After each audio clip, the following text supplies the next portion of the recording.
Welcome. इयत्ता 9वी science part 2 chapter number 6 classification of plants म्हणजे वनस्पतीचं वर्गीकरण. हा पार्ट 2 मधला आपण प्रकरण पहिलं पाहत आहोत. तुम्हाला मी मागे सांगितल्याप्रमाणे पहिली 10 प्रकरणं हे पहिल्या सेमला असतात. आता यंदा काय होतंय हे माहीत नाही आपल्याला, पण आपण सुरुवात करतोय. हे पार्ट 2 मधलं हे पहिलं प्रकरण आहे. पहिली 5 प्रकरणं ही पार्ट 1 मध्ये आहेत, नंतरची 5 प्रकरणं ही पार्ट 2 मध्ये आहेत आणि पहिल्या सेमिस्टरसाठी. तर त्यातील पहिलं प्रकरण आपण घेतोय क्लासिफिकेशन ऑफ प्लांट्स म्हणजे वनस्पतीचं वर्गीकरण. तर या अगोदर आपण इयत्ता 7वीला वनस्पतीचं वर्गीकरण शिकलेलो आहोत, पण आता आणखी डिटेलमध्ये आपण शिकणार आहोत. तर हे क्लासिफिकेशन जे केलेलं आहे ते रॉबर्ट व्हिटाकर या शास्त्रज्ञाने 1959 मध्ये हे वर्गीकरण केलेलं आहे. In 1959 Robert Whittaker classified living organisms in 5 kingdoms. आता ते किंगडम कोणते आहेत? मोनेरा, प्रोटिस्टा, फंगी, प्लॅन्टे आणि ॲनिमालिया. या 5 ग्रुपमध्ये क्लासिफिकेशन लिव्हिंग ऑर्गॅनिझमचं केलेलं आहे, म्हणजे सजीवसृष्टी. सजीवसृष्टीचे हे 5 क्लास रॉबर्ट व्हिटाकरने पाडलेले आहेत. त्याच्यामधील आपण या प्रकरणामध्ये प्लॅन्टचं क्लासिफिकेशन शिकवणार आहोत. आता प्लॅन्टचं वैशिष्ट्य काय आहे, कॅरेक्टरिस्टिक काय आहेत?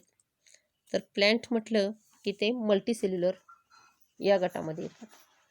Unicellular, multicellular. Unicellular means only one type of cells performing all functions of the body. But in multicellular there are the different types of cells which carries the different functions of the body.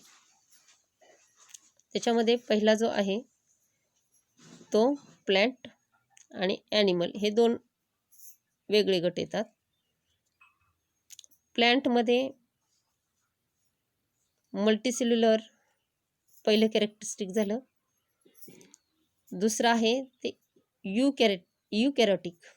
त्याच्यामध्ये 2 प्रकार असतात, प्रोकॅरोटिक आणि युकॅरोटिक. Plant हे कशामध्ये समाविष्ट होतात? तर युकॅरोटिक, म्हणजे त्या न्यूक्लियसमध्ये ट्रू न्यूक्लिअर मेम्ब्रेन असतो, त्याला म्हणायचं युकॅरोटिक. तिसरं वैशिष्ट्य हॅव्हिंग क्लोरोफिल, म्हणजे हरितद्रव्य असतं त्याच्यामध्ये, म्हणून ते प्लांट ग्रुप येतो त्या लिव्हिंग ऑर्गॅनिझमचा. ते सजीव प्लॅन्ट असतात की ज्यांच्यामध्ये क्लोरोफिल असतं, की ज्याच्या साह्याने ते फोटोसिंथेसिस प्रोसेस कॅरी करतात. पुढचा वैशिष्ट्य आहे महत्त्वाचं ऑटोट्रॉफिक अँड हेटेरोट्रॉफिक. आता आपण वर म्हटलंय हॅव्हिंग क्लोरोफिल, म्हणजे क्लोरोफिलच्यामुळे ते perform their own food with the help of carbon dioxide and sunlight. So it is called autotrophic. Autotrophic म्हणजे स्वयंपोषी असतात. and few are heterotrophic. तर त्याच्यामध्ये फंगी हे त्याचं हेटेरोट्रॉफिकचं एक्झाम्पल आहेत. ऑटोट्रॉफिकमध्ये ऑल ग्रीन प्लांट्स. पुढचा आपण पॉईंट पाहूया, बेसिस फॉर क्लासिफिकेशन. आता कोणत्या आधारावर हे वर्गीकरण केलेलं आहे प्लॅन्टचं? तर पुढील आपण मुद्दे बघूया. पहिला मुद्दा आहे, पहिला पॉईंट आहे presence or absence of organs. दुसरा आहे presence or absence of separate conducting tissues. तिसरा मुद्दा आहे हॅव्हिंग सीड्स ऑर सीडलेस. काहींना सीड्स असतात, काहींना सीड नसतात. पुढे आहे enclosed seeds or naked seeds. जर सीड्स असतील तर ते फ्रूटमध्ये क्लोज झालेले असतात, किंवा मग नेक्ड सीड्स म्हणजे ते फ्रूटच्या बाहेर असतात.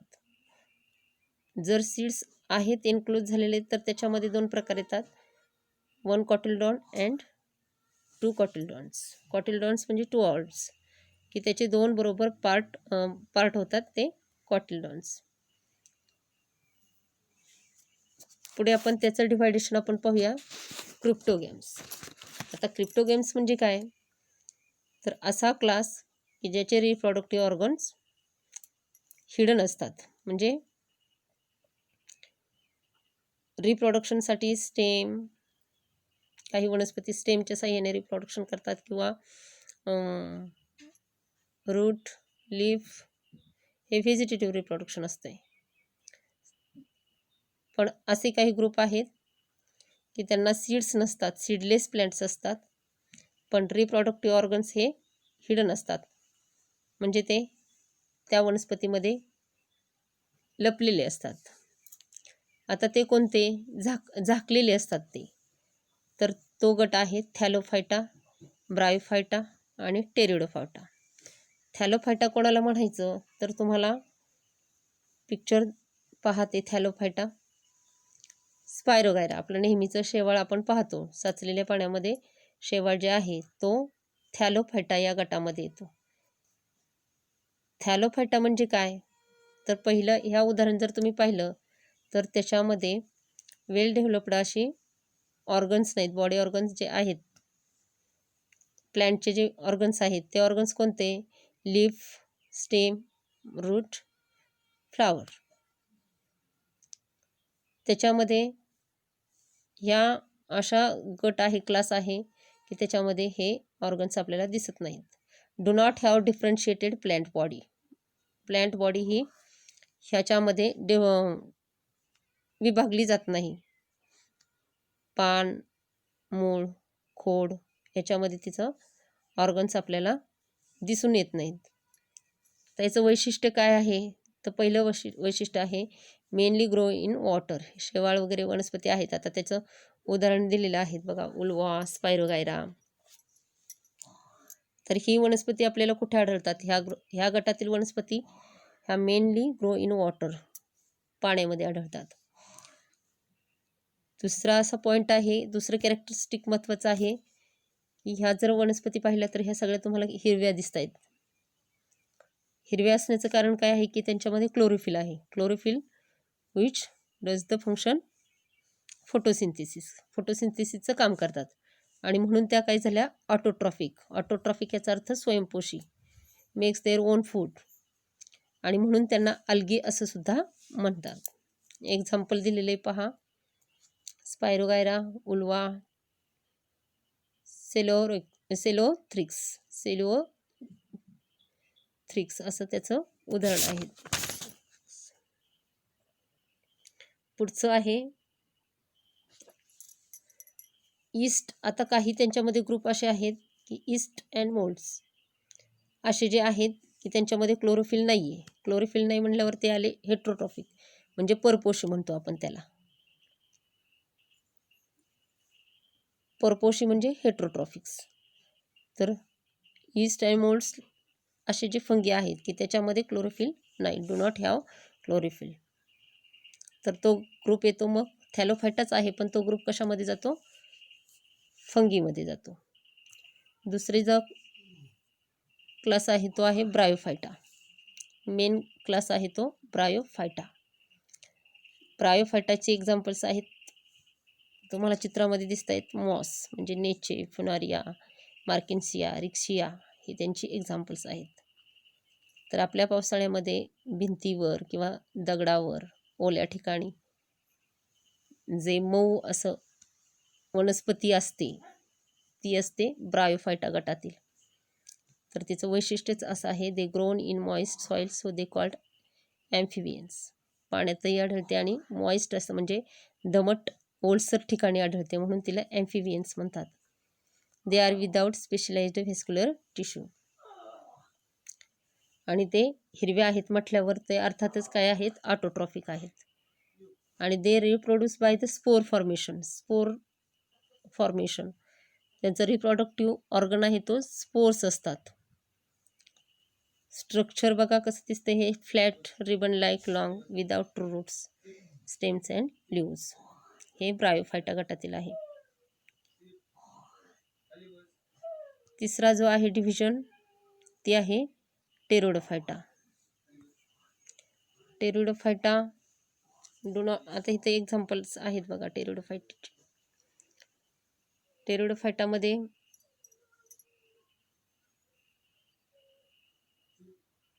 नेचे वनस्पती येते, नेफ्रोलिपिस, मार्सिलिया आणि पेट्रिस. अशा प्रकारचे हे टेरिस ही वनस्पती त्याच्यामध्ये समाविष्ट होते टेरिडोफायटामध्ये. आता ह्याचं उदाहरण आहे की हे प्रोड्यूस, याचं वैशिष्ट्य असं आहे की they do not produce seeds. ह्या तिन्ही गटातील वनस्पतींना सीड्स नसतात, सीडलेस वनस्पती आहेत ह्या. आणि रूटच्या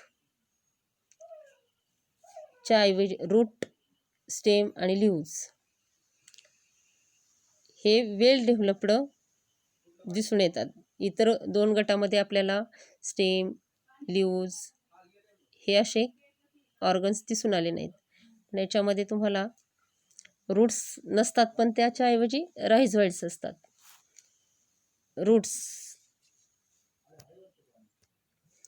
ब्रायोफायटामध्ये रूट्सच्या ऐवजी राइझोइड्स असतात, पण टेरिडोफायटामध्ये roots, leaves and stems are well developed हे दिसून येत आहेत तुम्हाला. नेक्स्ट जो गट आहे तो आहे फेनेरोगॅम्स. तर फेनेरोगॅम्स म्हणजे काय, चित्रामध्ये तुम्ही पाहू शकता हे एक्झाम्पल्स. एक्झाम्पल आहे सायकस, ही वनस्पती दिसते तुम्हाला बघा, आपल्याकडे ही वनस्पती दिसून येते. याचं वैशिष्ट्य काय आहे तर हे प्रोड्यूस सीड्स आणि having special structure for reproduction. आता ह्याचे सुद्धा फेनेरोगॅमचे दोन प्रकार पडलेत, जिम्नोस्पर्म आणि एंजिओस्पर्म.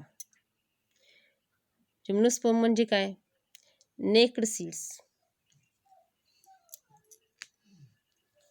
याच्यामध्ये ह्या वनस्पतीचं असं वैशिष्ट्य आहे की या वनस्पतीमध्ये फळं येत नाहीत. These plants do not form fruits. ते नेहमी एव्हरग्रीन म्हणजे नेहमी हिरव्या दिसणाऱ्या पेरेनियल बहुवार्षिक वनस्पती आहेत. स्टेम तुम्ही जर पाहिलं तर कुठेही त्या झाडाला फांदी नाही आहे, म्हणजे स्टेम्स विदाऊट ब्रँचेस, आणि सगळ्यात टोकावर पानांचा गुच्छ तयार होतो की तो आपल्याला मुकुटासारखा दिसतो, म्हणून त्याला म्हटले लिव्ज फॉर्म अ क्राउन. ह्याचं वैशिष्ट्य असं आहे की याच्यामध्ये दोन प्रकारचे फ्लॉवर्स दिसून येतात, male and female flowers. Example आहे सायकस, पिसिया, थुजा. ह्या वनस्पती आपण बागेमध्ये वगैरे पाहतो. थुजा वनस्पती आपण पाहिलेली आहे, हिरवीगार. आपल्या शाळेच्या ग्राउंडमध्ये सुद्धा ही वनस्पती थुजा पाहायला मिळते. शाळेच्या बागेमध्ये ही वनस्पती आहे. नेक्स्ट आहे एंजिओस्पर्म. एंजिओस्पर्म याचा अर्थ असतो असा अर्थ आहे की ह्या बिया येणारे वनस्पती आहेत आणि त्या बिया फळामध्ये आहेत, म्हणून त्याला म्हटले एंजिओस्पर्म. म्हणजे bear seeds inside fruits, seeds are covered. आता ह्याच्या सीड्स आहेत म्हणून सीड्सवरून दोन आणखी प्रकार पडलेले आहेत. There are 2 types, monocotyledons and dicotyledons. Monocotyledons म्हणजे काय तर बियाला ओनली 1 वाल्व्ज असतात, म्हणजे एकच दल आपण म्हणतो त्याला. कॉटिलडॉन म्हणजे एकच दल. तर एक्झाम्पल आहेत जवार, बाजरा वगैरे, हे बाजरी, ज्वारी ही आपली उदाहरणं आहेत. डायकॉटिलडॉन्स म्हणजे काय तर त्याचे 2 दलं होतात. That seeds divide into 2 equal halves. आणि त्याच्यामध्ये जो एम्ब्रिओ असतो तर एम्ब्रिओचं काम काय आहे, सीडचं काम काय आहे तर स्टोअर्ड फूड. एक्झाम्पल आहे ग्राउंडनट, पी, बन्यान म्हणजे वड, ही त्यांची उदाहरणं आहेत. आता मोनोकॉटिलडॉन्स म्हणजे एकदल वनस्पती आणि द्विदल वनस्पती, याच्या अगोदर तुम्ही शिकलेला आहात. तर ह्याचं तुम्ही ऑब्झर्वेशन करून माहिती लिहायची आहेत, दोघांचे फरक लिहायचे आहेत, मोनो आणि डायकॉटचे.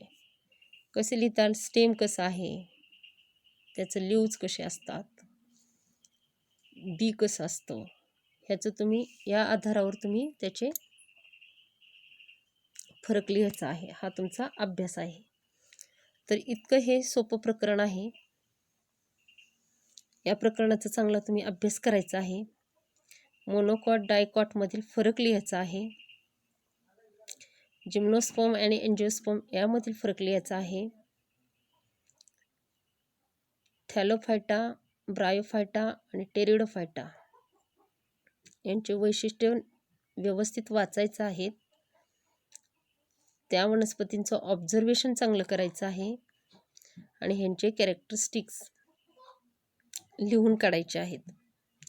आणि त्याच्यानंतर तुम्हाला या ठिकाणी एक्झरसाइज आहे, तो एक्झरसाइज तुम्ही सोडवायचा आहे. ठीक आहे, हे प्रकरण या ठिकाणी संपलेलं आहे. सोपं प्रकरण आहे, थोडक्यात अतिशय सोपं आहे. तुम्ही त्याचे प्रश्नोत्तर सोडवा. ओके, धन्यवाद.